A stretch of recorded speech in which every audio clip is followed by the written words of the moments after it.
Music is a large part of any culture and has evolved between different styles throughout history. While certain songs may immediately grab our attention, others may not sound as appealing. This is in part due to the use of certain devices, such as lyrics, form, and motives that influence how a song is perceived by an audience. My name is Rachele, and in this presentation, I will be discussing the song A Day in the Life by the Beatles and explaining what I believe to be the thought process of the songwriters when creating this piece.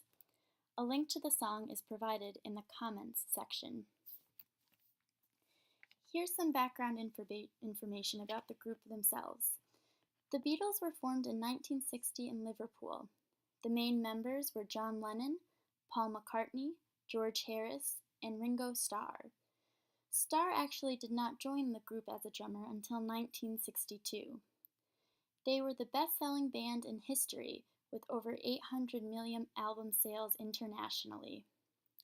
The Beatles also led the 1964 British invasion, a phenomenon in which pop music from British culture gained widespread popularity in America. Here is some information about the song itself, A Day in the Life. It was released in the Sgt. Pepper's Lonely Hearts Club album in 1967. The lyrics were mainly written by Lennon, and McCartney wrote the lyrics for the middle section. It's not hard to hear that the lyrics were inspired by newspaper articles, which are referenced right at the beginning of the song. The orchestral glissandos heard in the chorus are part of the avant-garde style that was beginning to become popular during that time. The song was also initially banned from the BBC broadcast because of a drug reference, this ban ultimately being lifted. Right at the very beginning of this piece, the short instrumental introduction is used to set the tone for the rest of the song, a practice common in many popular music today and throughout history. The guitar plays a particularly important role as it establishes the harmonies and provides the foundation upon which other musical elements are built. Guitar itself is also a popular instrument in American vernacular music, and this knowledge surely played a role in the instrumentation for this piece.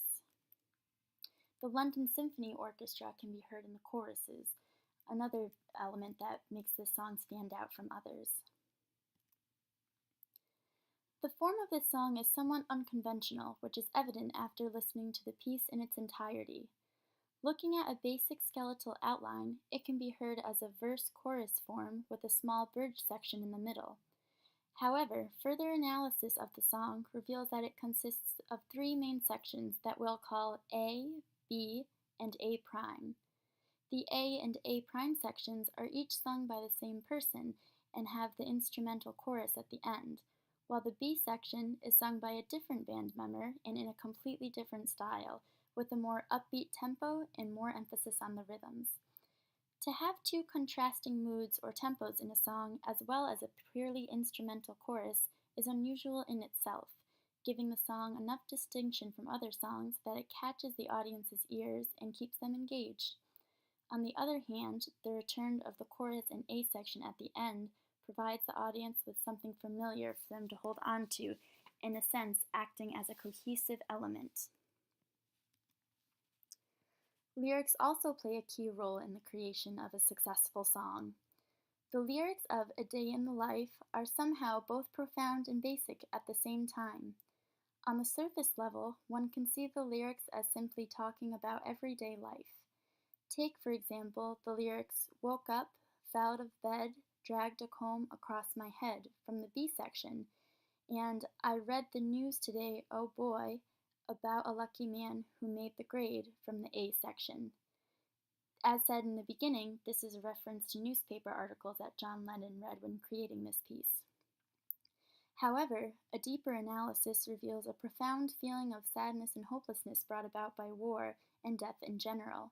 This is shown by the lyrics, "He blew his mind out in a car, he didn't notice that the red lights had changed" in the A section, talking about the evidence of life as part of death as part of everyday life.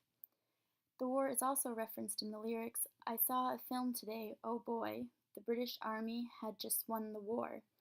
This is an example of how the lyrics are used in a historical sense in reference to war and different events at the time of the song's creation.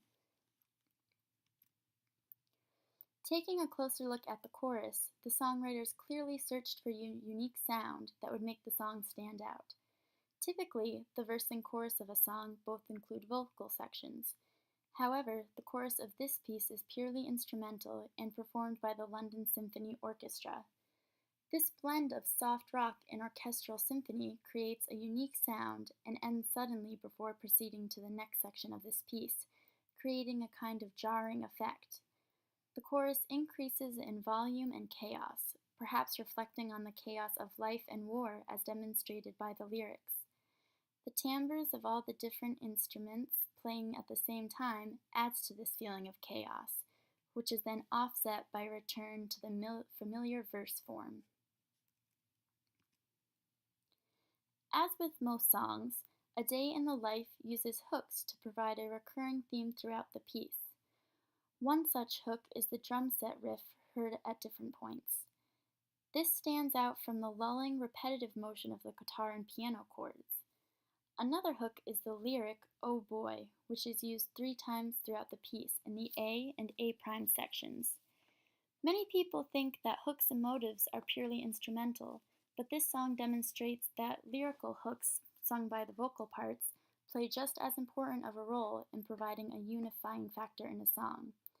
This is particularly important for A Day in the Life, considering the chaotic sound of the chorus. Another interesting feature of this song is the length of the verses.